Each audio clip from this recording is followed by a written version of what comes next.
వాళ్ళందరికీ కూడా తన ఆవేదనతో మన వారసులైనటువంటి మన జాతి యొక్క వారసులైనటువంటి చిన్నారులందరిలో కూడా ఆధ్యాత్మికమైనటువంటి దేశభక్తి భావన, వైదిక భావాలు నూరిపోయాలని వారు నిరంతరం వృత్తిరీత్యా కూడా పనిచేస్తున్నారు. ఆచార్య సత్యమిత్ర గారికి మరియు సాందీపని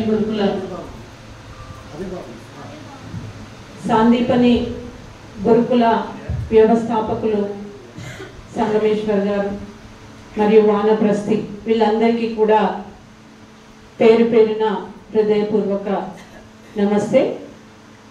మరి ఈరోజు మనం స్వామి దయానందుని బలిదానోత్సవ సందర్భంగా ఇక్కడ అందరం కూడా సమావేశమైనాము. మరి చాలా దగ్గరలో చాలామంది మహానుభావులై వర్ధంతులు జరుపుకుంటారు, కానీ మనం ఇక్కడ బలిదానోత్సవం జరుపుకుంటున్నాం. మరి వర్ధంతికి బలిదానోత్సవానికి తేడా ఏమైనా ఉందా? మనం ఎప్పుడైనా ఆలోచించినామా?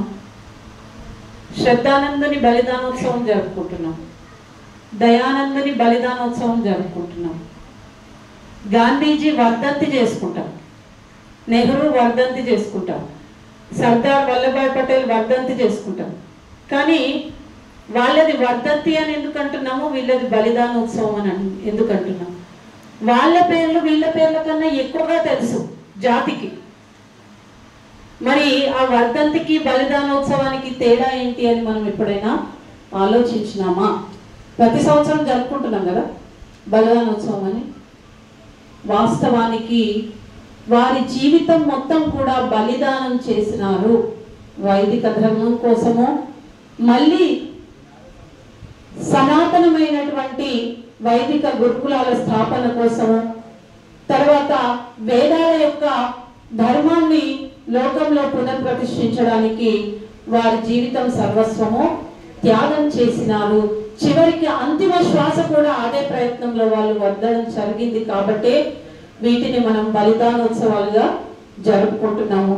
మరి ఏ లక్ష్యం కోసము, ఏ ఉద్దేశం కోసము, ఏ ఆశయం కోసమో వాళ్ళు బలిదానము చేసి వారి జీవితం సర్వస్వం అర్పించినారో ఆ ఉద్దేశాన్ని మనం ఎంతవరకు ముందుకు తీసుకువెళ్తున్నామో అని ఆలోచించుకోవాల్సి, ఆత్మ పరిశీలన చేసుకోవాల్సినటువంటి సందర్భము, తరుణం.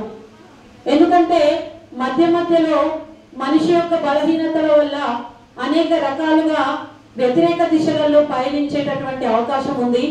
మరి ఆ వ్యతిరేక దిశల నుంచి మళ్ళీ ధర్మం వైపుకు మన ఆత్మ పరిశీలన చేసుకొని తీసుకురావడానికే, మళ్ళీ నూతన ఉత్సాహాన్ని తీసుకురావడానికే ఇటువంటి కార్యక్రమాలు మనం జరుపుకుంటాము. కేవలము వేదికలెక్కి కొన్ని ఉపన్యాసాలు ఇచ్చుకొని ఇక్కడ నుంచి మమ అనిపించిపోవడము దీని యొక్క ఉద్దేశం మాత్రం కాదు.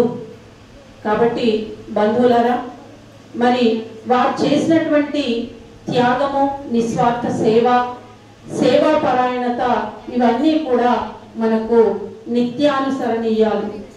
కాబట్టి వాటిని మనం మార్గదర్శనంగా తీసుకొని ముందుకు వెళ్దాం.